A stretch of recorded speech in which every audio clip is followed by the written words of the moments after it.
Hi, everyone. Welcome back to the Sisterhood Hangout or discussion panel. Today I have Michelle on my left. I don't know how she appears on your screen. And Empty is going to be in the middle or at the bottom.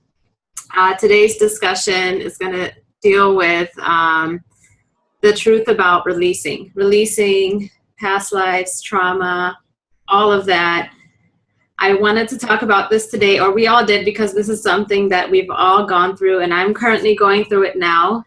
I used to be on the other end, listening to people as they're releasing to me, and then now I find myself doing the releasing, so it's quite interesting.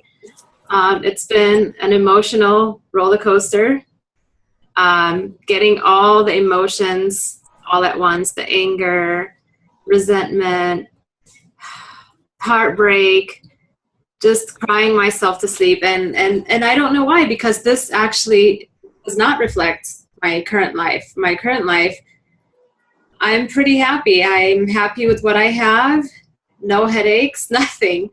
So now that I'm presented with these feelings and emotions that I don't like experiencing, I'm finding myself saying, now what? So I have been meditating, asking, God, Yeshua, angels for help. And I do at times find myself being impatient and angry with them. And it's just all part of it. It's all part of it. It could be exhausting. It's also healing too, because you are releasing it by crying, by saying your words, by meditating. Somehow you're letting that energy out. So it is helping. I have my good days and I have my bad days. The important thing is I keep an open mind. So I do keep an open mind. I am hopeful. I rely on the angels and God. I know they'll take care of it. They'll take care of me. There's just, some bad days where I have and I lose that faith, but it's all part of the human experience. So I'm not going to go any further. There's more I could say on this, but I'm going to let the other ladies talk, and then we can dig deeper into this topic and maybe discuss what your past lives mean in this life and how this all pops up. So Michelle, I'm going to let you go next. Thank you, Ade. So I was thinking about, first of all, for me, I have plenty in this lifetime that I spent the last couple of years clearing and releasing, which was monumental. I guess it sometimes feels like a miracle. I lived through all those feelings and came out the other side. Sometimes it's exhausting. I have learned on a very deep personal level that sobbing is my friend. There were many, many cries I did not get to cry in just this lifetime alone.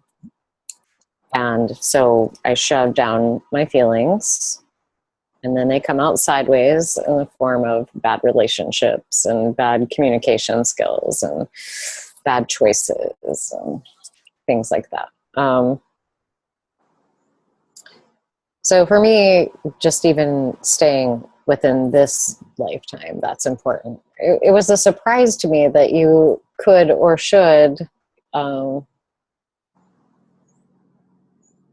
heal past lives. I didn't know that was really a thing.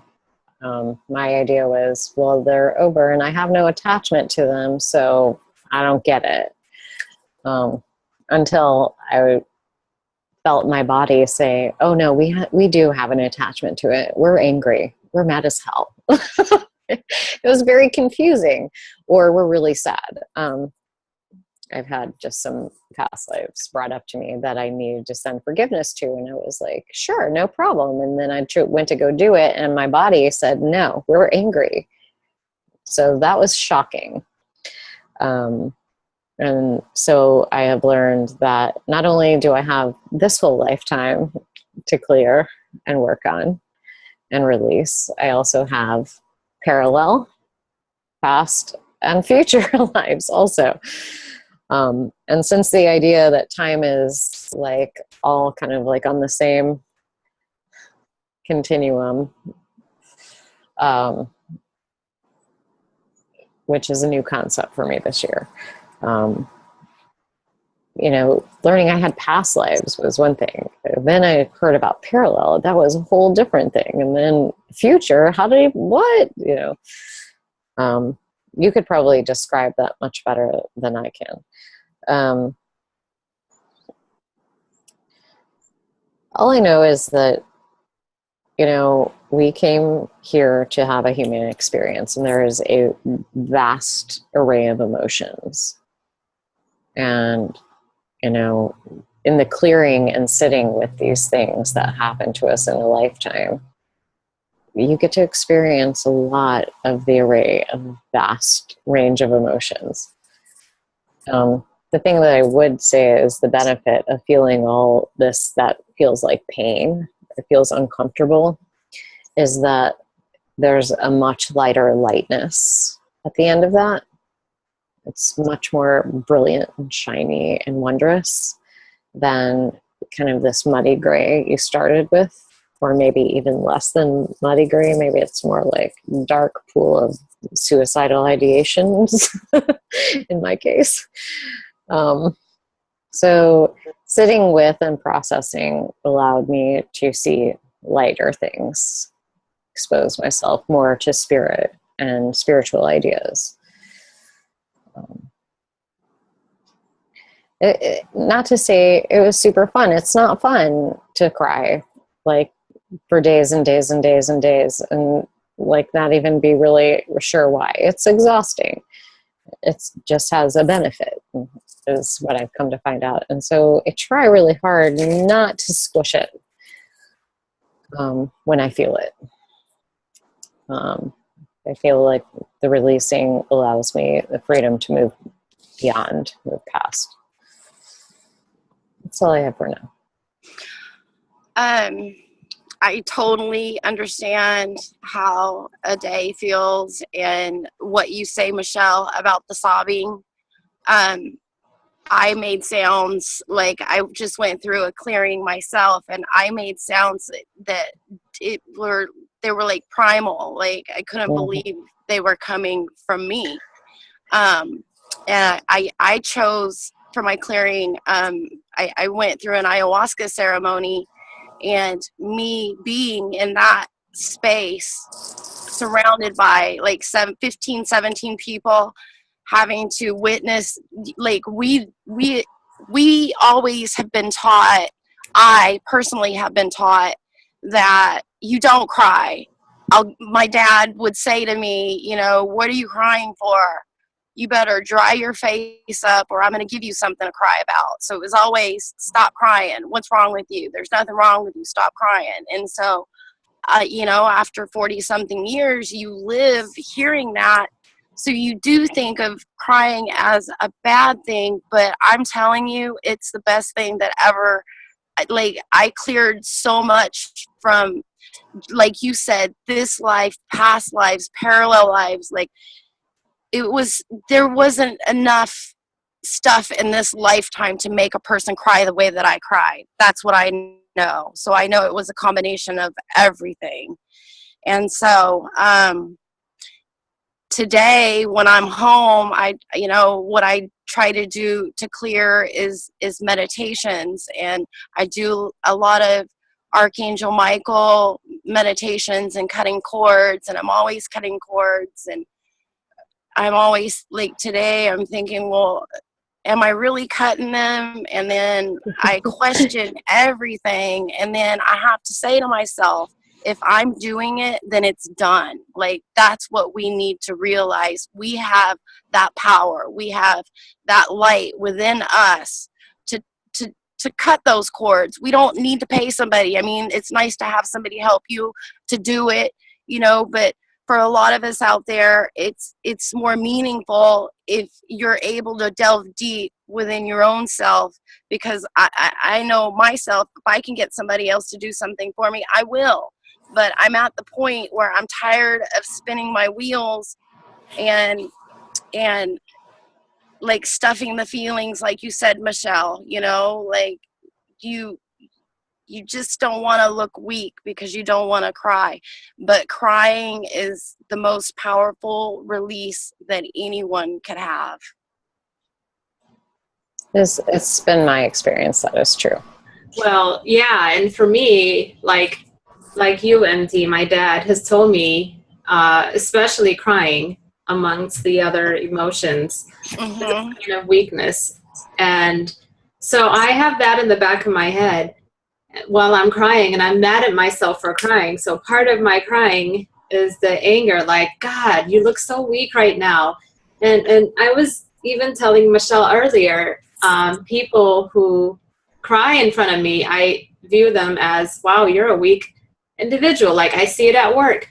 You know, some people just cry at the drop of a dime, and it's, I never knew how powerful it was to release. Release. And I'm learning that now. I am. And I no longer feel uncomfortable when people cry in front of me, because now I know what to do or say. You know, I can share that emotion with them and release with them, or just listen. Sometimes that's what's needed. And it's just an interesting experience for me. It's, like I said, I'm used to being on the other end. and now me doing the releasing and the crying and all of that, I guess it was time. And I wanted to talk about time being linear.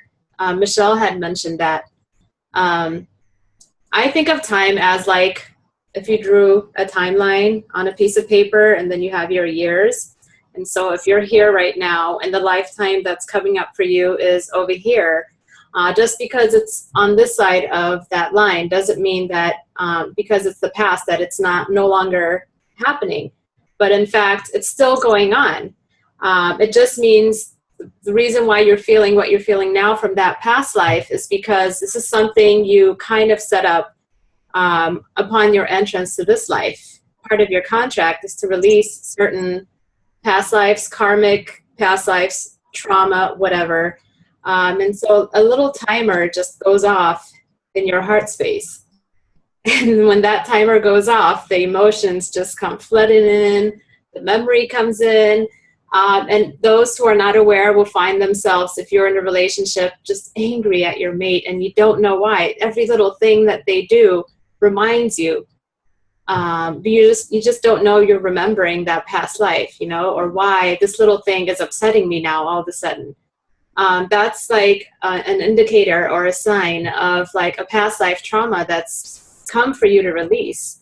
Or these, you have people in your life, it's all set up for you to go through these events. So there are some people that you meet or that are already in your lifetime that will help you and assist you in triggering these past lives or future or parallel lives for you to release. And that's something that is not widely known. And this hopefully will shed some light or help people. Yeah, it's not widely known. And it's like hard enough for people to legitimately just own that they might have to deal with the stuff that's happened in this time frame. You know? Like getting people to look deeply within is not something that happens a lot. You know, there has to be a lot of pain to want to look inward. I mean, a lot of what happens in this life has a lot to do with what's either happening in the parallel life, past life, future life. Most of it is like a reminder. You know, we are here to clear karmic, you know, past lives or tragic events or whatever, trauma. Yeah. That's part of why we're here. And it's just, there needs to be an understanding.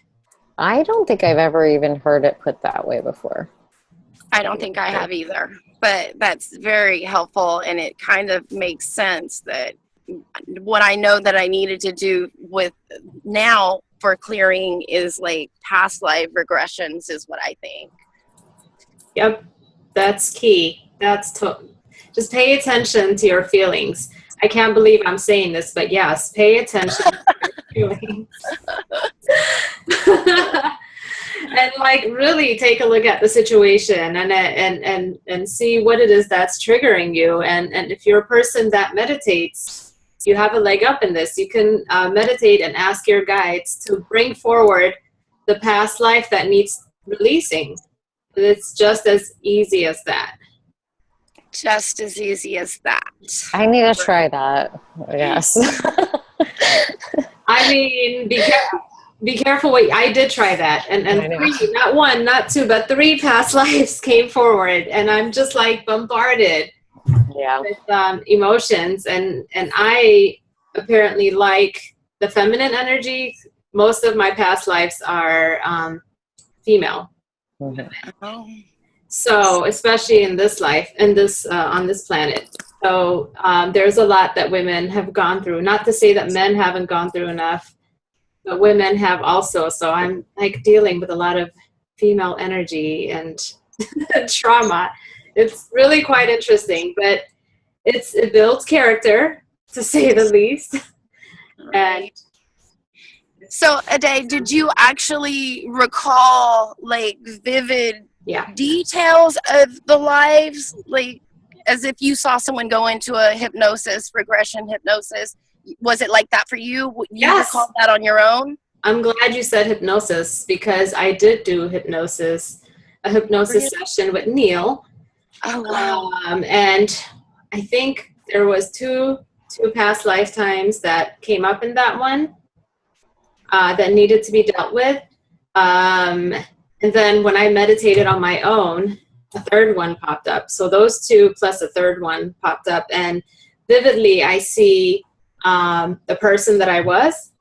And then I got to experience what they were feeling. You're not going to, I didn't see the entire lifetime, because that's a long meditation.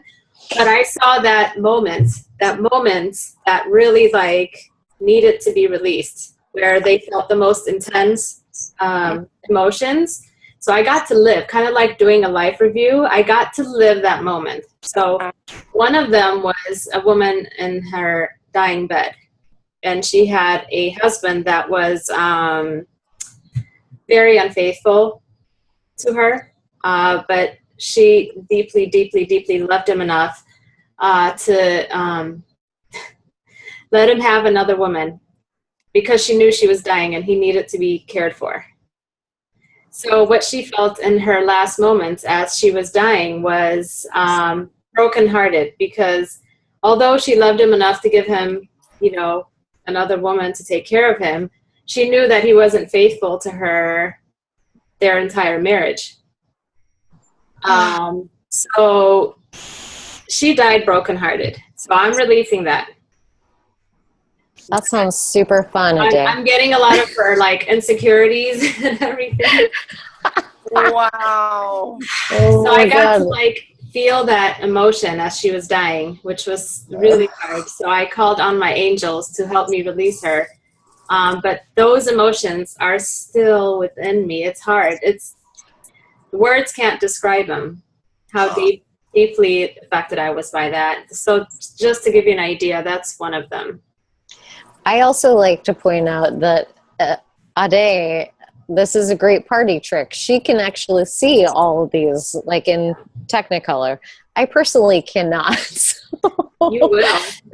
You can't right now, but you will get there. Right. So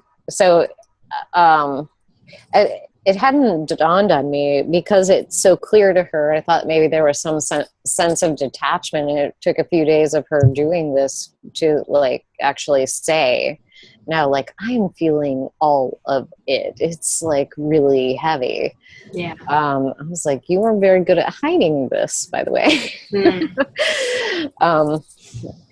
I'd like to deal with things on my own, but I know when to come up for air and ask for help. But I just knew these like insecurities cannot have been in this, like mine right now, first of all, I'm not in a relationship, so I have no boyfriend or husband to blame for cheating on me. Right. So where is all of this coming from, you know? Right. So I'm like taking it out on like friends and people who have nothing to do with anything. So I really had to look within, and when that hypnosis came up and some lifetimes came up, I was like, wow, this just all makes sense. I need to release this person. You know, you need to send her love. Yeah. And send your heart love.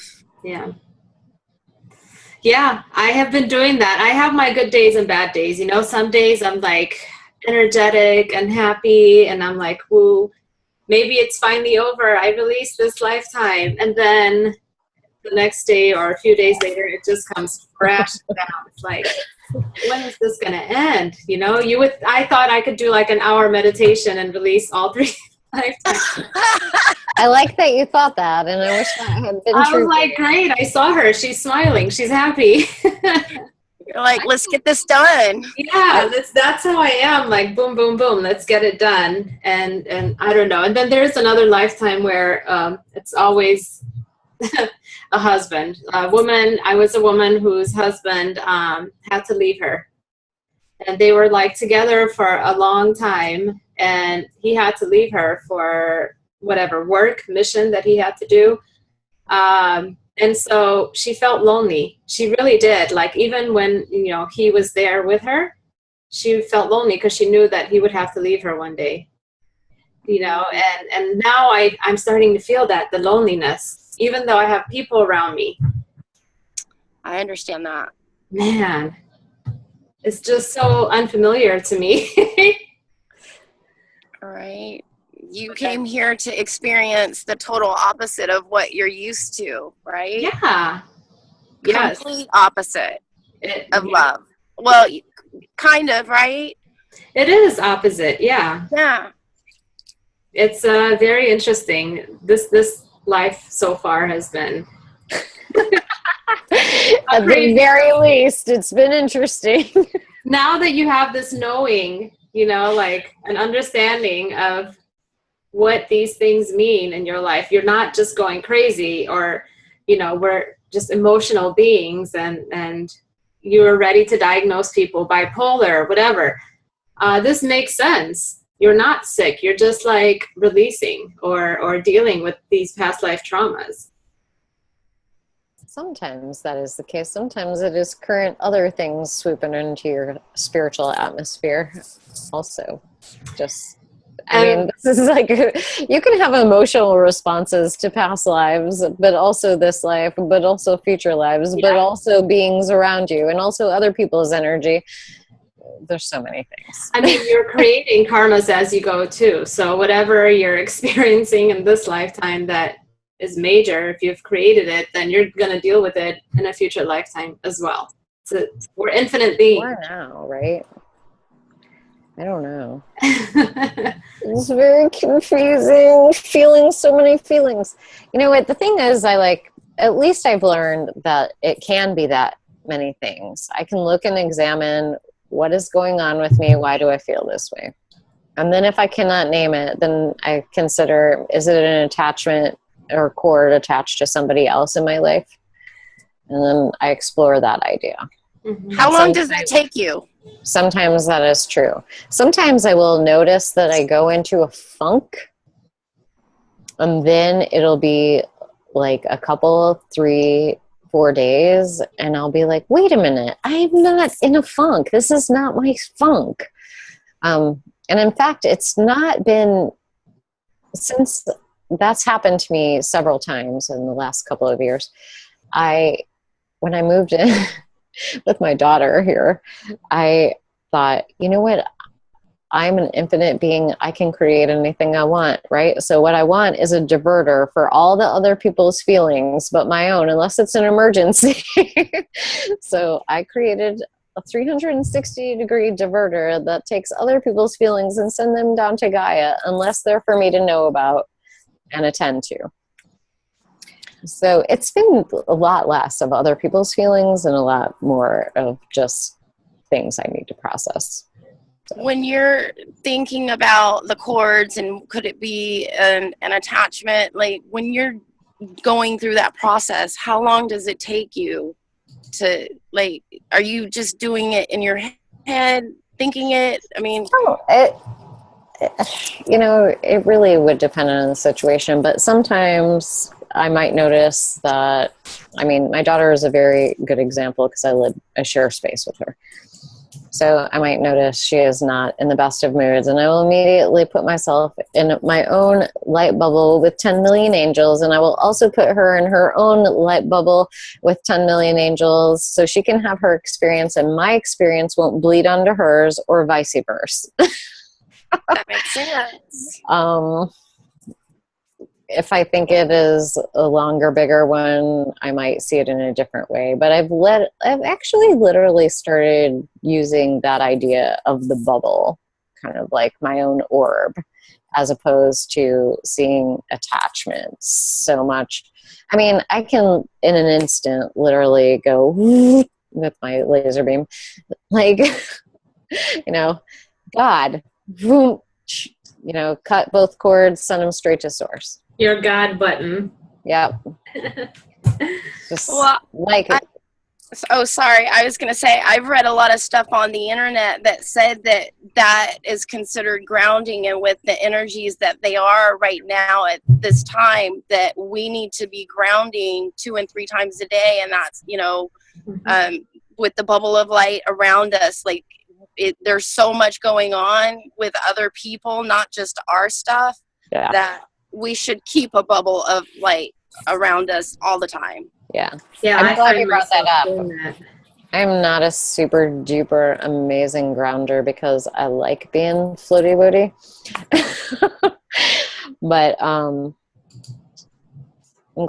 glad you brought that up.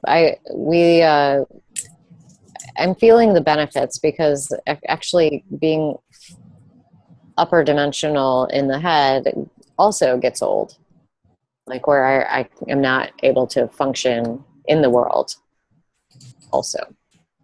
Well, yeah, we have to remember that we are in this 3D reality. Although it feels great to, be floaty or go to the other dimensions and experience all the love and everything, you have to remember that, you are in this 3D world dealing with your past lives, whatever, your 4D lives, but you have to ground yourself. Gaia is crucial for grounding and for healing. And I do go to Gaia, and she's very healing.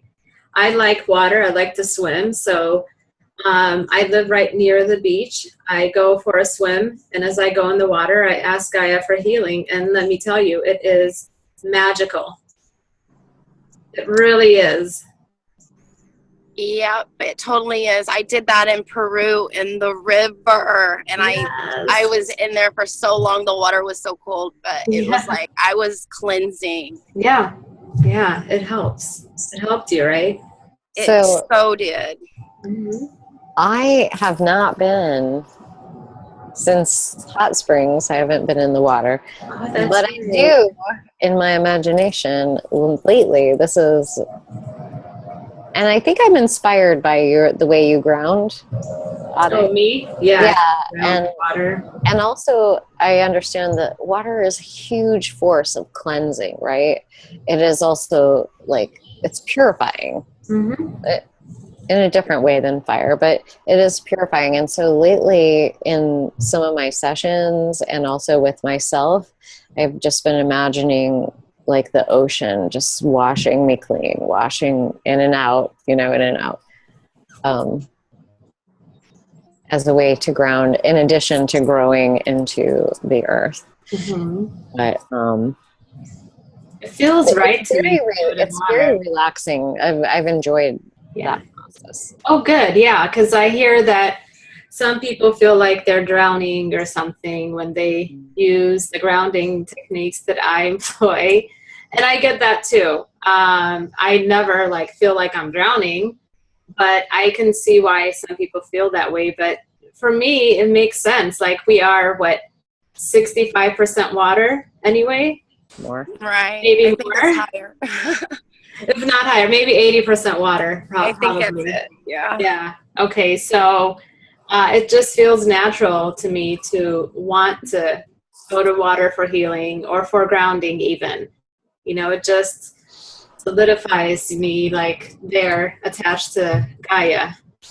Yeah. So, Ade, do you think at night I'll listen to on YouTube? They have these videos for sleeping. They have one that's like Epic Thunderstorms is my favorite, but you can listen to like waves crashing on a beach.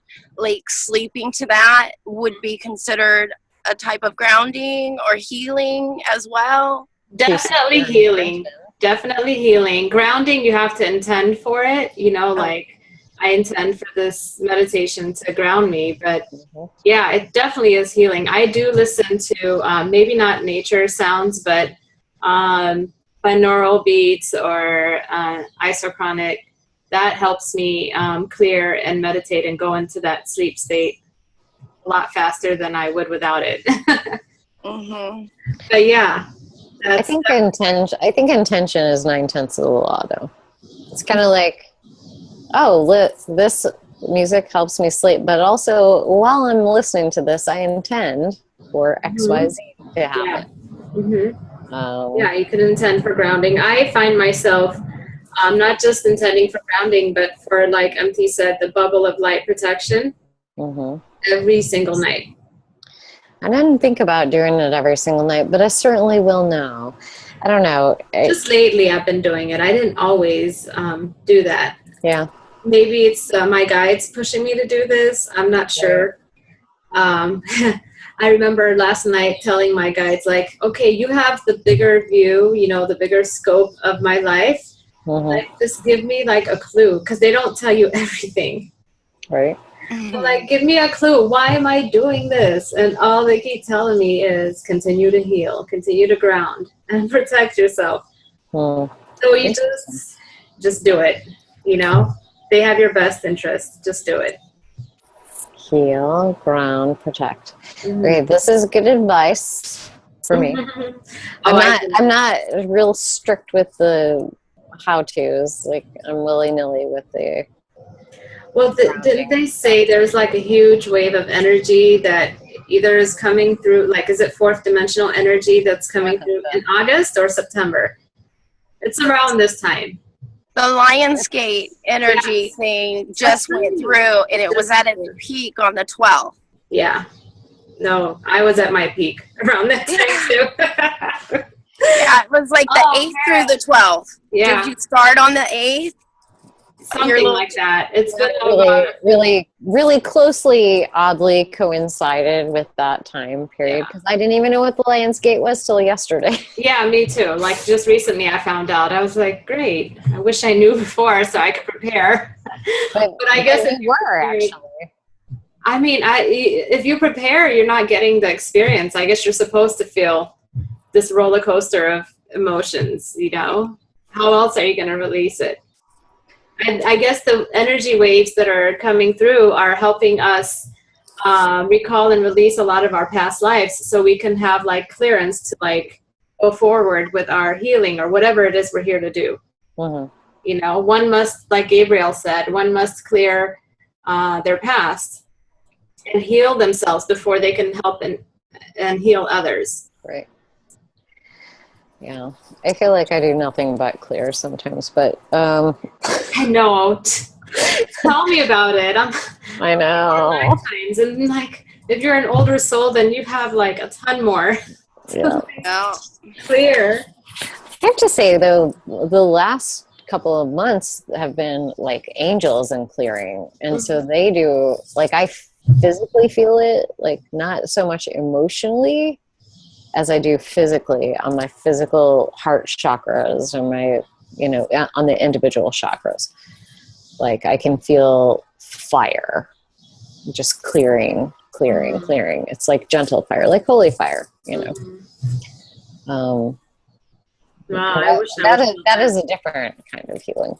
Yeah. That would be like, and in Reiki, of course, I do Usui Holy Fire Reiki. So I do my symbols and my stuff usually every day, so that whatever is coming to me is clearing my good, you know. Yeah. And also and for other people too, as long as we're going to talk about intentions. Yeah. I know. So what can we say to people that are listening about this? I say just meditate. I think meditation is a huge way to process, to be in your body and to allow. It is the beginning of learning how to sit with uncomfortable. When we quit calling it a name, saying it's bad, labeling, and actually the thing I like to do, or how I don't even know if this was intuitive or if somebody taught me, but I would literally just say, what does it feel like? And instead of giving it a word, I would give it a shape, a texture, color, a temperature. And I would just sit with that, because those are very neutral ideas. Very, very neutral. They do not instigate more angst. It's like there is a red column of very hot like lava, something from my belly button up to here. And then I just sit and notice it.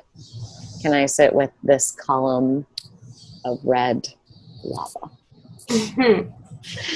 That sounds delightful. As opposed to somebody wronged me.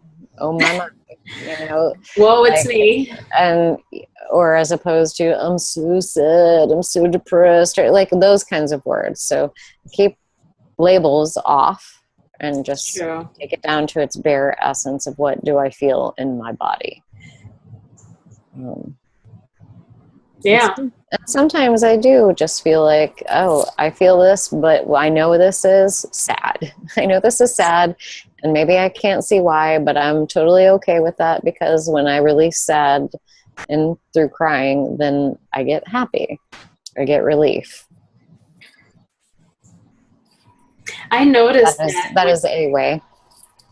I noticed that when I cry, I start crying for like one specific reason, and then like other reasons. Cavalcade. Yes. And then I end up crying for just every single thing that happened in my life. And I was like, how did I get here? This is exhausting. And my eyes are just bloodshot red. And then I wake up with like puffy eyes. It's really interesting. I would hope, like, after days of waking up puffy, that I'm clearing something. But the major thing I've learned is to allow myself not to suppress it anymore, you know, like to allow myself to feel and release. And I say this with caution too, like if you're feeling suicidal, definitely don't allow yourself to feel that.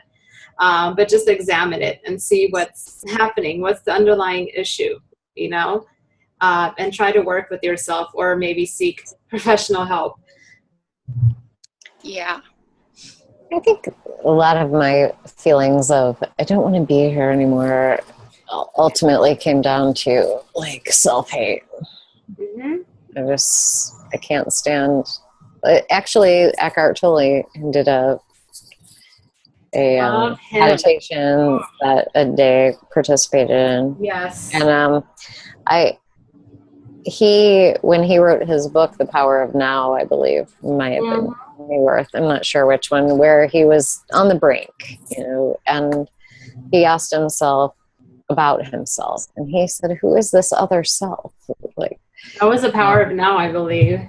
And so that is a very instructive book for becoming aware of the self, the ego self, and then the watcher of the self. And meditation is super helpful to becoming the watcher of the self. And I like that he like breaks it down to the basics. Like he says, you know, when you're meditating, don't think about the past you, the future you, just be present. Because when you're thinking of, or when you're trying to live the past you or the future you, they're just thoughts, because they're not present, right? You're not You're present now. So when you are paying attention to you, every breath, every cell in your body, just go inward, I guess. Go into your body, you know, to whatever, your hand movements, just be like ultra aware. That's the meditative state. And that's when you achieve, you quiet down your mind. And like when images and pictures come to you, he says, we're so quick to label it like, oh, I see a tree, I see a forest. Just be quiet and be present and just be aware. Don't think, which is hard for us to do, right? It's just your consciousness, you know, just be conscious, but don't label things. Our mind has a tendency to do that. I am feeling this, I am seeing that. But that's something that I'm still working on. That's like the basics of meditation, because I get so excited, you know. I see, like when I did his meditation today, I was in a rainforest. I saw myself in a rainforest, and it sounds scary, but all the animals were friendly and beautiful and loving. You know, I was never afraid for my life, and everything. And it was raining too, and I hate rain, but it was lovely. It was such a lovely experience. Like every raindrop was kissing my skin. That's how beautiful it was, and it felt lovely. But my mind just wanted to like label it like, oh, I was in a rainforest. I was, you know, this feels great. But I allowed myself to just feel. Otherwise, I would not have known what the raindrops felt like. Right. It's that important. The little things, they're so minute, but they do have meaning when you pay attention. Yeah. It's fascinating. Yeah, I think my biggest hurdle would be not judging the thoughts that arise.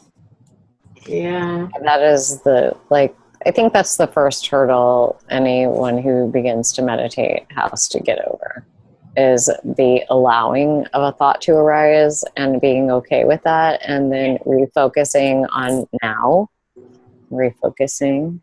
Mm-hmm. Oh, yeah, definitely. I still struggle with that. Even today, you know, I catch myself going into thought and thinking, and even thinking about what I'm going to do later on, what I'm going to make for dinner. Yep. I bring myself back, you know, I do. I'm like, come back. Gently. Just pull me back. But, you know, it happens. It's hard to meditate in this life, like in the 3D dimension. It's very dense.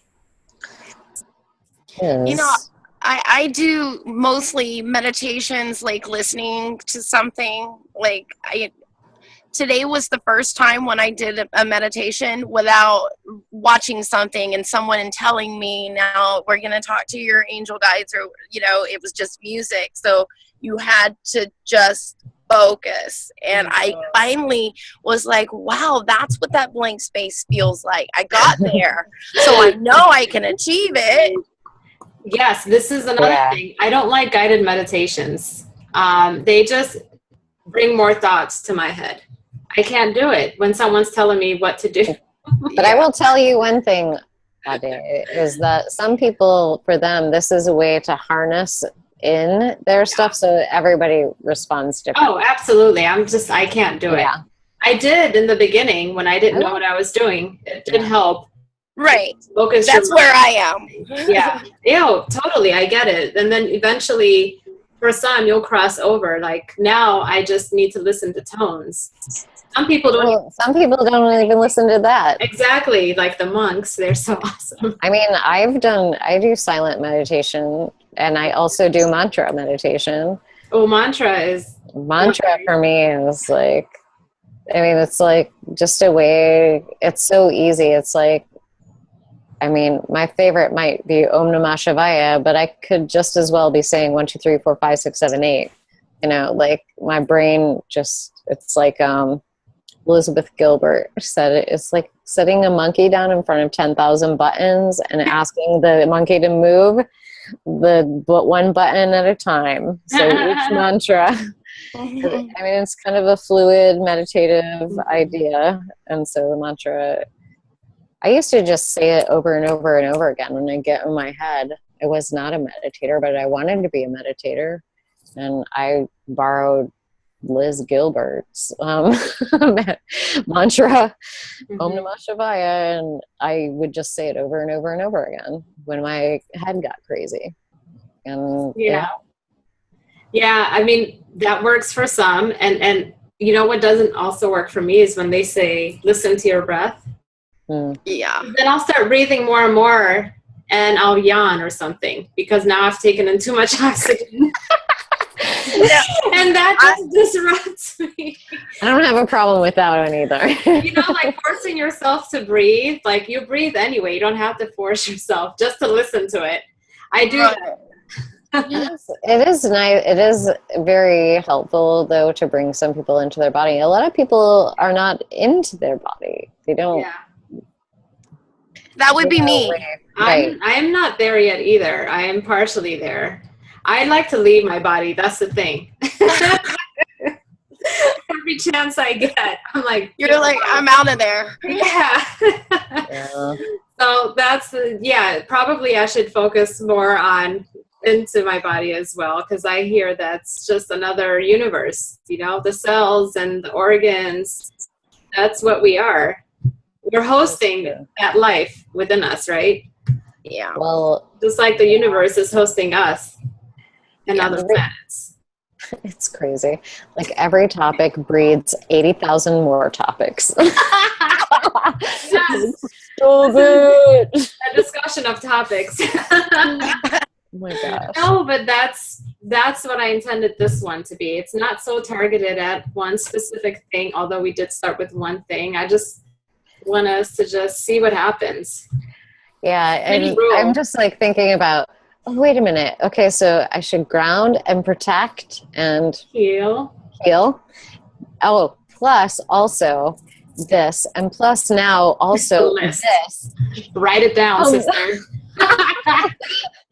There's a long laundry list of things to do. Because then when you said about this being our ecosystem or like our own universe, our body, I was like, oh, you sending love to yourselves, Michelle. Why aren't you sending love to yourselves?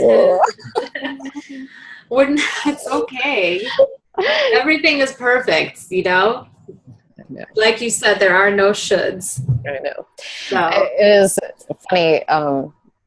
Matt Kahn talks a lot about this, about how we get on a spiritual path and then we start judging ourselves for not being spiritual enough. Like we just have new ways to judge ourselves.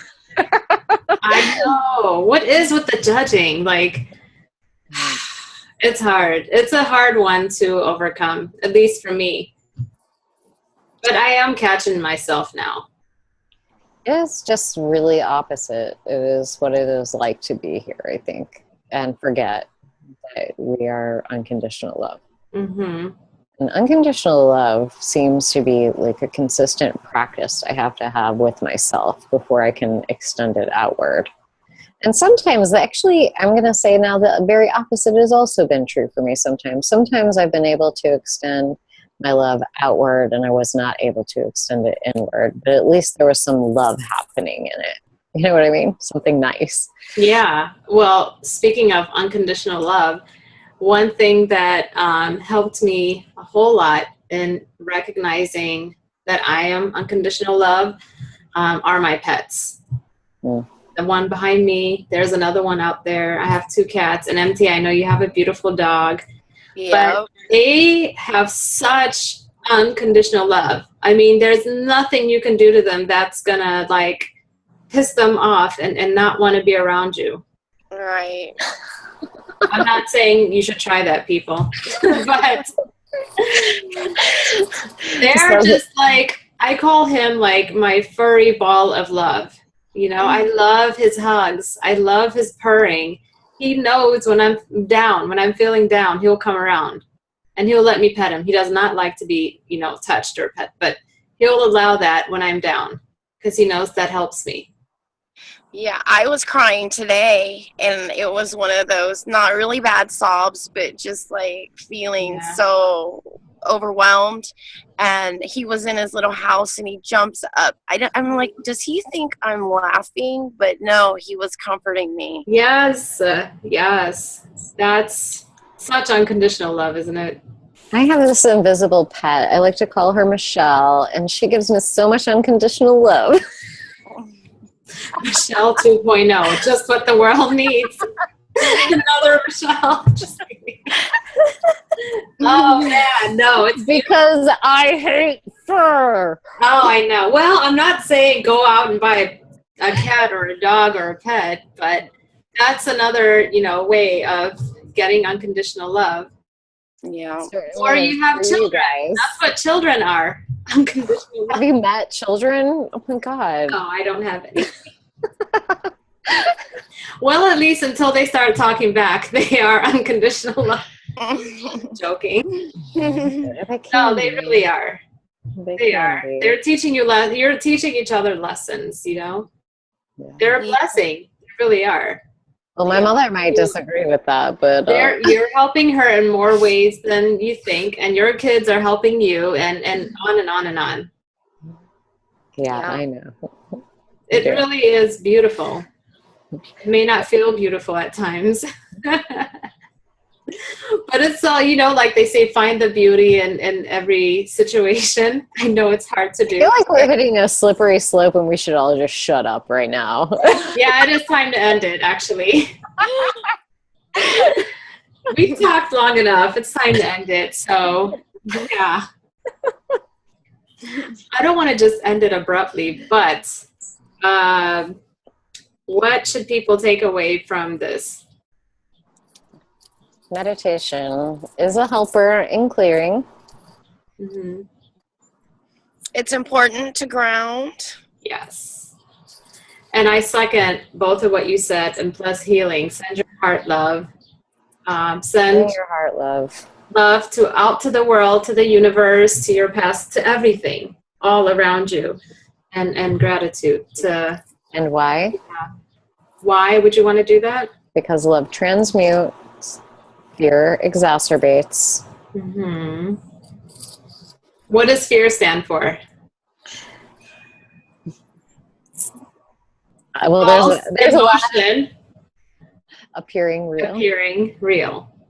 There's other acronyms for that too. That's the one I like. That's the one I know. So yeah, I will end on that. Thank you, ladies. I love you all. I love you both. MT, I love seeing you. I missed you so much. Yes, MT. So we'll do this again next week. Hopefully, much love, everyone. Blessings, and bye.